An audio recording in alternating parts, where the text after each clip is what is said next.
E aí, beleza? Quem quiser assistir o anime, o nome dele tá aí na descrição. Esse cara aqui é convocado para um outro mundo pela segunda vez.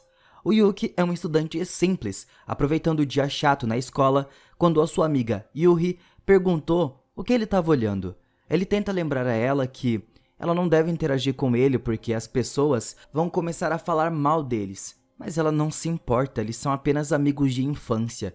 Ela percebeu como ele deixou o cabelo crescer e pergunta se ele quer que ela corte de novo. O Yuki finalmente se abre um pouco mais com ela e sorri. Então, ele permite que ela faça isso, afirmando que ela não muda. Ela sorri para ele, feliz por ele ter aceitado, e diz que sempre serão amigos. O Yuki estava olhando para fora e pensa em como estaria o outro mundo. Nesse mesmo momento, todos olham para janelas escuras e um círculo aparece no meio da sala. Todos começam a entrar em pânico, exceto o Yuki, que parece entender o que está acontecendo. Segundos depois, todos da sua classe abrem os olhos e conseguem ver que eles estavam em um terreno aberto, não tinha nada.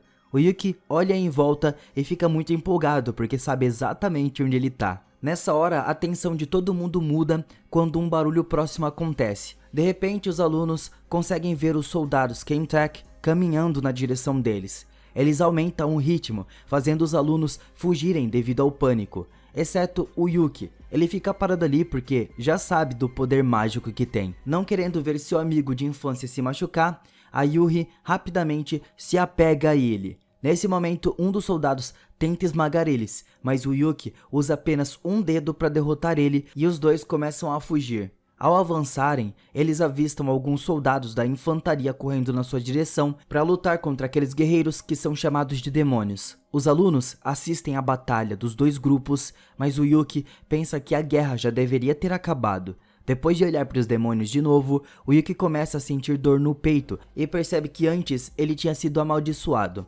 Uma garota a cavalo aparece e diz aos alunos para recuarem para um local seguro enquanto os cavaleiros reais os protegem. Mas parece que Yuki já sabe quem ela é. Os soldados restantes se envolvem em uma batalha contra a horda de demônios, usando esgrima e magia. A Yuri fica extremamente surpresa com o quão forte eles parecem ser, apesar de serem tão jovens assim. Mas o Yuki não estava surpreso com isso. Em vez disso, ele parece orgulhoso. Os dois começam a recuar, aproveitando essa proteção. Depois de serem levados para o castelo, o rei de Destinia e sua filha Margaret agradecem aos heróis por terem vindo ajudar eles. Ele explica que o seu reino estava sendo invadido por demônios e, assim como 5 anos atrás, um grupo de heróis foi convocado para o seu mundo. Mas os alunos estavam confusos e incapazes de compreender a situação. A Margaret explica em detalhes que 5 anos atrás, um herói foi convocado para o mundo deles e derrotou os demônios e trouxe a paz a eles. Mas de repente, esse mesmo herói desapareceu misteriosamente. O rei pediu urgentemente aos heróis que colocassem um fim a essa guerra em andamento entre demônios e parentes das feras, implorando por sua ajuda. Cada aluno foi forçado a aprender a treinar sua esgrima com o Glenn e a magia com a Elka. No entanto, o Yuki pretendia evitar todo o trabalho duro e simplesmente aproveitar o passeio. A Elka notou que o Yuki estava relaxando durante o treinamento e o questionou. Ela primeiro elogia sua compostura e calma nesse mundo estranho, mas depois menciona que seu egoísmo estava em par com o antigo herói. Ela disse a ele para voltar a treinar, mas ele simplesmente zombou dela. Então ela decidiu lhe dar uma lição. Mas ele acaba dando um tapa nela depois de se esquivar do seu ataque. Ao sentir as mãos batendo nela, seu coração disparou. O Yuki é o ex-herói e ela soube que era ele imediatamente pela maneira como ele a tratou. Ela não pode deixar de expressar o quão solitária se sentiu depois que ele partiu. O Yuki se desculpou e garantiu a ela que ele voltou para sempre. Enquanto ele usava ela como cadeira, o Glenn apareceu para saber o que estava acontecendo. Mas eles o informam e ele percebe que a Elka não agiria assim se essa pessoa não fosse o antigo herói.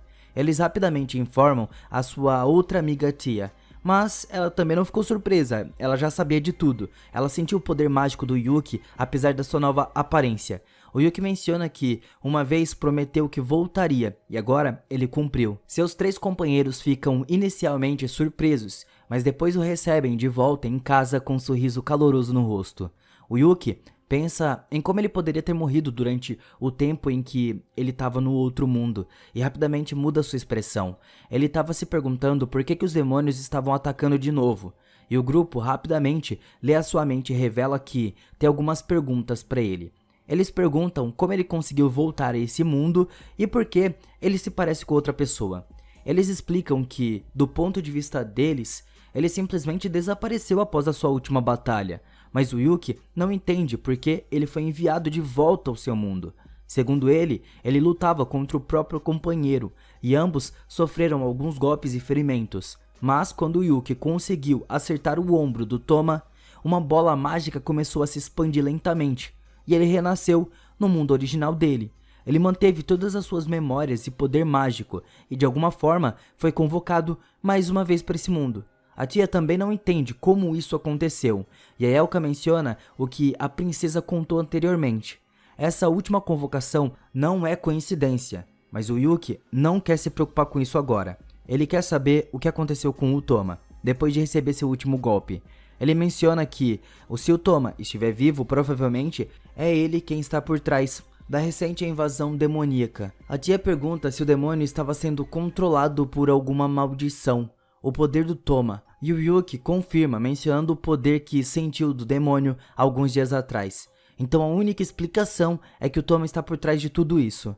A Elka explica que eles também procuraram pelo Toma, assim como fizeram com o Yuki, mas também não encontraram nada. Então, como eles sabem que o Yuki estava vivo, eles também acreditam que o Toma está. Um soldado os interrompe apressadamente, alegando que o rei solicitou o Glenn com urgência. Quando o Glenn sai, o Yuki menciona que seu companheiro estava trabalhando muito, e a Elka menciona que o Yuki é quem originalmente teria aquele trabalho. Mas o Yuki diz que ele não queria isso, seu plano era simplesmente viajar por todo o mundo após a batalha.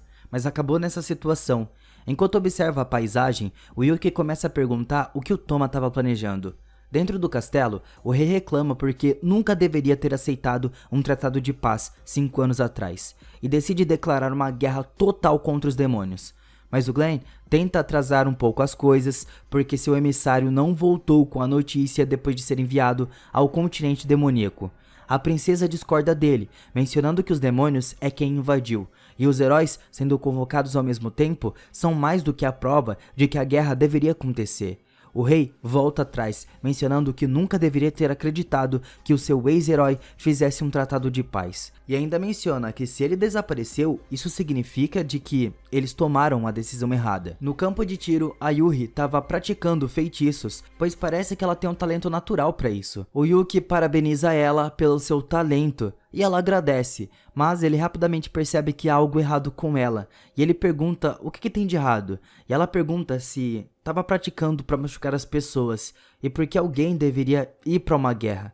O Yuki sabe a verdade, e não sabe como responder, porque isso pode machucar ela. Mas apesar desse sentimento, ela se recupera rapidamente e conta que usará seu talento para proteger ele. Mais tarde, à noite, os companheiros do Yuki se aproximam dele para revelar os planos do rei para iniciar a guerra. O Glenn conseguiu ganhar um tempo, mencionando que os heróis morreriam na primeira onda e precisam de um pequeno treinamento antes disso acontecer.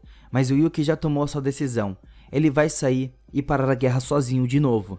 Ele acredita que essa guerra é apenas uma coisa estúpida que o Toma estava criando, e ele precisa o deter. Os três sorriem para ele e começam a manifestar o desejo de acompanhar ele nas suas aventuras. Mas o Yuki se recusa, ele precisa ir sozinho. Além disso, eles não podem deixar o castelo e os alunos sozinhos. Ele também menciona que se o Toma é quem está instigando a guerra, então alguém precisa ficar no castelo, porque com certeza ele irá atacar.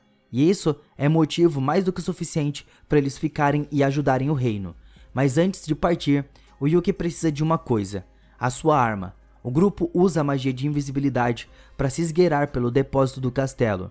A Elka vai na frente para nocautear os guardas, e o grupo menciona os velhos tempos em que ele sempre ia na frente durante as explorações de masmorras. Então ela começa a arrombar a sala. A Yuri percebe algo estranho e os vê entrando lá. Lá dentro, o Yuki vê uma enorme espada negra, que ele chama de Kuromaru.